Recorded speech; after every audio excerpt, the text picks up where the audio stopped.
నేనే మార్గమై ఉన్నాను, నేనే సత్యం, నేనే జీవం.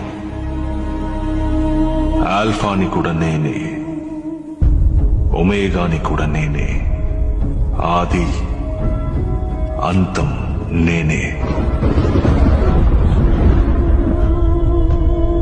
మొదటి వాడిని నేనే, కడపటి వాడిని నేనే.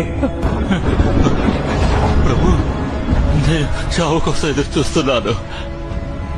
ఇకపై మరణం ఉండదు, దుఃఖం ఉండదు,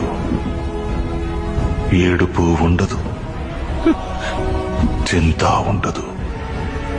నేనన్నిటినీ నూతనీకరిస్తున్నాను. అవును, నేను త్వరలోనే వస్తాను. ఆ దేవుని కృప